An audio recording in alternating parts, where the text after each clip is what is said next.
Liberty. Joining us are Coach Jim Crutchfield and his players Alex Falk and Chris Morrow. We will begin with a few opening comments from Coach Crutchfield, and then we'll take your questions. Coach. Obviously Metro came out fast, out of the blocks, made some good plays and put a 16-point lead on us by the middle of the first half. We were struggling to put the ball in the basket, which is kind of unusual for us. The good thing about our team is a lot of heart, a lot of competitive nature, and we have the ability to make a comeback. We haven't done it very often. We've rarely ever been behind by double digits. So, I've told the guys all year, we haven't shown it, but we're the type of team that can make a comeback. And I thought we made a pretty good run. Cut it to 1 or 2 points after being down 16, but we put up 47 threes, and we're going to have to make a few more of those to win a basketball game. And our guys know that. They're good shooters. Some of us didn't fall today, but I'm sure a lot of that had to do with Metro and their defense. Metro played a great game. They played a smart game. They had a good level of intensity themselves. And when it's all said and done, they're advancing to the final game. First question.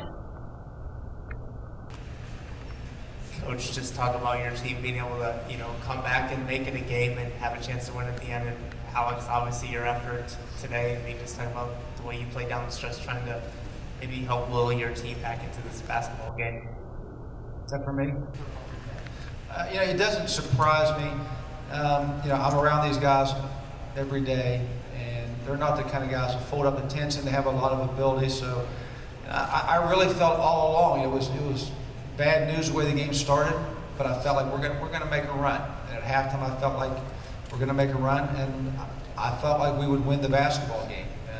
But I feel that way because I'm around these guys, and I know what they can do, and I know their mental state of mind. So it wasn't a surprise to me. I just felt like we need to do what we need to do and put a lot of pressure on and make a few shots.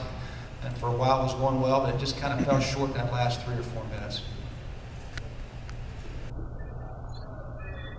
Like you said, Coach, 4 points in almost 12 minutes to start the game.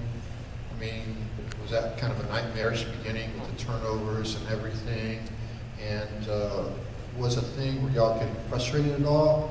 And how did you try to keep the team, the composure thing going at that point to try to not panic? Well, it was a nightmare. No doubt about that. That's why that's something that's unheard of for us. 4 points in 12 minutes is something that we've never done before. Again, has something to do with us. Has something to do with Metro. Credit to them. Frustration, I guarantee it. There's no way you couldn't be frustrated when you're down 16 points right off the bat, and you've missed 7 or 8 pretty clean looks at threes. Guys are frustrated, but yet I don't think they're going to panic to the point where we can't come back and win a game. And there's a difference between being frustrated and panicking and making mistakes. Yeah, we were really frustrated. I was frustrated. I could tell my players were frustrated. But the only thing you can do is try to win the next possession, and they know that, and chip away. The good news is we were down 16, but there was a heck of a lot of time left in the game. It wasn't like being down 16 with 3 minutes to go.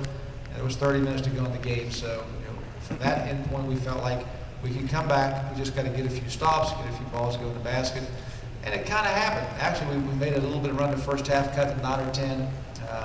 We've been pretty good about finishing halves. This time we didn't. They made a 3, finished with a 13-point lead, and had the ball back to start the second half. But even then, it really never even crossed my mind that we would come out and get blown out of the game, just because I know these guys. Question for Alex. Just talk about your shooting, particularly in that second half. I mean, you just think whatever touch you had that you were going to try to just shoot it and try to get your team back in the game. I just saw some lanes open up as they were getting a little tired, and I was trying to drive in those lanes, trying to create for other people. Really overall, I still didn't really shoot very good in the second half. No one did. No one really could get on the whole second half. It was tough. It was tough going for us for a while, but like Coach said, we made a run, and I'm proud of us for that. We made a run, and they just kind of pulled away towards the end. But yeah, it was tough shooting the whole game for all of us. Alex and Chris, I mean, just talk about, you know, the way you guys did try to battle back and make this a game, and just about your careers, West Liberty. Obviously, both of you guys have had a great run during your college careers. Well, I'm proud. Like I said, I'm proud of the guys for coming back, but I knew we were going to come back. I know this team is hard. We've always had hard all year, and we're never going to give up. And that's one thing about West Liberty that everyone should know, that we just never give up. But Metro State played a very, very good game.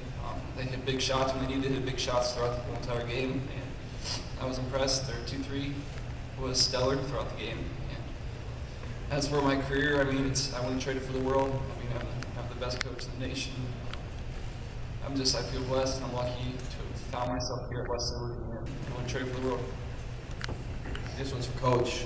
From a defensive perspective, once you had got them to use all their timeouts, Coach Clark, what was your approach at that point? And then the second half adjustments to the zone. You guys were a lot more crisp. Speak to those.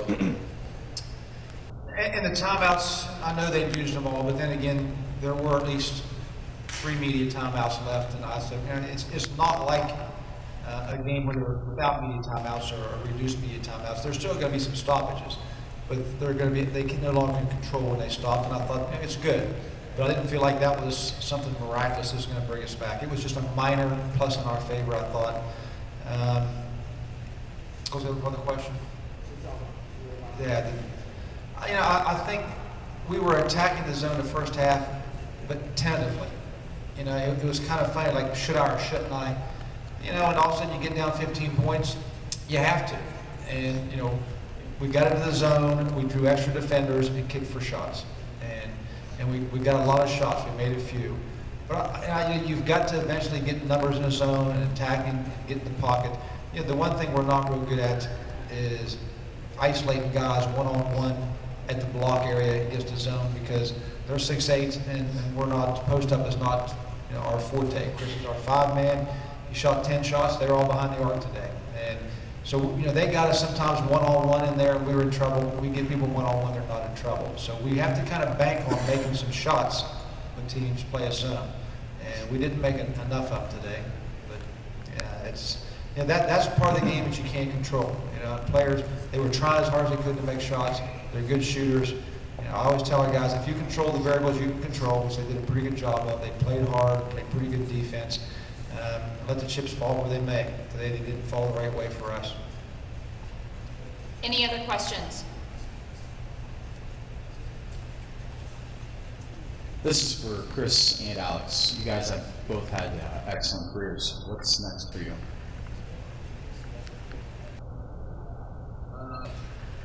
Finishing school. I think Alex and me both, we want to graduate. I know Alex, he already got accepted into the physician's assistant program at our school, which is something that's not very easy to do. And for me, I love basketball, but my body's taking a lot of wear and tear. I'm focused on getting my degree and getting a job. Yeah, as Chris said, I got accepted. I'm graduating this May, and I got accepted in a PA school at West Liberty, so I'll be there for the next 2 years. When you talk about these guys having an excellent career, it actually goes a little bit beyond that. These two, along with Tim Hosfeld, have won more games than anybody in the history of Division II basketball, and no one's ever going to break that record again. I know whatever it is, 134, 135, never will be broken. Someone's going to have to go undefeated for 4 years to break that record. What they've done here, Tim and Chris and Alex, in their tenure at West Liberty, it's just been almost hard to believe. Question for Chris. Talk about how frustrating that was to see the turnovers early in that game, and you on the bench with foul trouble, and the ball not going in the basket uncharacteristically. Slow start to the first half. I think uncharacteristic is probably the best way to describe it. We did a lot of things that are not what we normally do. The turnovers, we got to live with that. We got to fight through it. But I think the missed shots were what kind of led us to get a little frustrated and maybe start rushing. as far as the foul trouble, you know, I've found myself in that position before, and it's not really something I worry about too much because, you know, we got a great team, and the next guy, he's ready to step up in case I have foul trouble. And, you know, I think collectively as a team, we just we did a lot of things that offensively weren't characteristic, missing shots, unforced turnovers, and, you know, that's a lot of credit to Metro. They played a great defensive game. They made us into some tough situations, and, you know, like Coach said, we all played hard, we all played together, we all played smart. Some of the things we didn't do all season kind of fell, you know, the chips fell the opposite way today. And it's hard because we all left it out there. We made a big comeback in the second half. We gave it all we had, and to see it all come up short, you know, it's frustrating, but I couldn't be more proud of my team and my coaching staff. We never gave up, we kept battling, and that's, like Alex said, that's the staple of West Liberty. And we're never going to go away. We're never going to give up. Thank you, gentlemen.